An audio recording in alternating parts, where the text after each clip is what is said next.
Alright, so we did fluid statics, so let's move on to fluid dynamics. Let's get that water moving. So first let's talk about continuity. Continuity is an equation that always applies whether the liquid is moving quickly, slowly, no matter what, this always applies. And the flow rate, Q1, is always equal to Q2. Let's get a little smaller there. And the units here are going to be meters, right? The units are meters cubed of volume per second, right? So if you have, so basically what you want to keep in mind here, the picture to keep in mind would be, say, you have some tube that's big, and then it shrinks down to a smaller tube. And so basically what you know is that the same volume of fluid is going to have to flow anywhere through here as through here. And so basically you're going to have fluid moving more slowly, so over here it's going to be going slowly compared to here because you have right, so you can think of this as the volume per unit time, or you can think of the flow rate as area, the cross-sectional area. So the cross-sectional area here is bigger than the cross-sectional area here. The area times the velocity of the fluid, right? And so the area is big here, so the velocity here is going to be smaller than the big velocity of the fluid there. Now, the Reynolds number is basically a way to tell whether or not you're going to be using, these equations for a high Reynolds number, right? So we have this pressure drag and Bernoulli, or if you have a low Reynolds number, you calculate a low Reynolds number, then you'll use Poiseuille, or you'll use viscous drag. Basically, this is basically telling you, is if viscous drag or pressure drag a more important force on whatever we're talking about. And so so usually what you can say, and what we've said in this class before, is if you have the Reynolds number that's really big, say, greater than, some people say 2,000, greater than 2,000. I think in the past we've also said just if it's just much greater than 1, so it's much greater than 1, meaning over 2,000 or something like that, then that's going to be high Reynolds number, right? That's going to be high Reynolds number. And if you have some Reynolds number that's much less than 1, it's like 0.00007 or something like that, right? That's our low Reynolds number. And so so one question that I've sometimes got is, this L is the most confusing part of this equation. What is this characteristic length scale? So the situation that you want to have in mind here is, if you have some fluid flowing around, let's say, there's some like little tiny ball or something, and it's going through some liquid. And so what is the characteristic length scale? Well, it's going to be the radius or the diameter of this ball. It doesn't really matter as long as you get the order of magnitude right. Or another situation where you could think about this is, let's say you have a tube and there's some water flowing through the tube. Okay, so what is L here?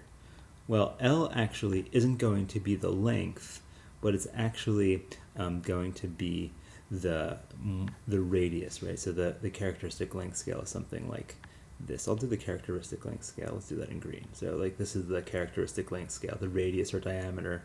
The characteristic length scale is something like that. And so basically, in both of these situations, these are the scales across which the fluid is basically the flow changes. So if you have a tube like this, then you'll have you have basically the fluid is doing something. So like if we have viscous fluid, it's going to be moving more slowly toward the edges and faster toward the middle. So viscosity could possibly play a role in this situation based on the size. And then in this situation too, based on the size, you're going to have, the fluid basically doing something different. We didn't deal with this a lot, so, we didn't have you calculate it in too many situations, but the basic idea is that when you have low Reynolds for small objects, right? So this is the key point here. This is the key. Let me get a pretty color so I can, right? So this is the key. Like, so if it's a little tiny tube, or if it's a really small particle moving, then you have a high viscosity or a low Reynolds number. And then the equations, if you have high Reynolds number, where that's low viscosity, you'll use this is just your pressure drag, which most of you that I've talked to seem to understand fairly well. And then we also have Bernoulli. So let me give you an example of Bernoulli, because this is new to a lot of you. So one example would be, say, like a geyser, where we have some liquid down here underneath the geyser, and then the liquid like shoots out, something like that. It just shoots out like this. And let's say I ask you, what is, for example, I could ask you, how high does it go? What is the height there? And I tell you that the pressure in here is equal to something like 2 atmospheres. How would you go about that? Well, basically what you would do is you'd say, okay, well, up here at the top, you don't have the fluid moving. So basically the way that you use this equation is you write the pressure, you basically write each of these terms, each of the terms here, for 2 different points. So we call this like point 1, and we call this point 2. And then you just find the pressure, you'll have, hopefully, the density for all of these will be the same, or not hopefully, but the densities will always be the same, because they'll usually be water, or whatever fluid you're dealing with. So you'd find the pressure for each of these points, the velocity, and the height, basically the height over here. And you can set a reference height. You can say that we want down here to be like y equals 0, and then using this equation and equating your P1 plus 1/2 rho V1 squared plus rho Gy1 is equal to P2 1/2 rho V2 squared plus rho Gy2. Oh, sorry, I forgot my plus over here. So basically, this is how you usually use Bernoulli. You'll just say, okay, well, I know, like that. We know, for example, we don't know pressure up at 2, or do we know the pressure up at 2? Well, we actually don't know the pressure. We do. Well, okay. Let's start with 1. So we know the pressure at 1. We know that's 2 atmosphere.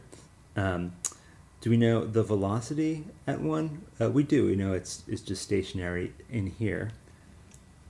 Do we know the height? Yeah, we set the reference height to be 0, so this goes to 0. And then now if we get to so this is a good question. So do we know what the P2 is here?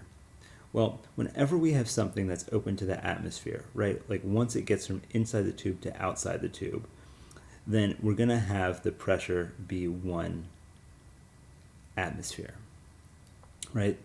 As long as you aren't contained in some object, you have nothing maintaining that pressure, then you're now at 1 atmosphere.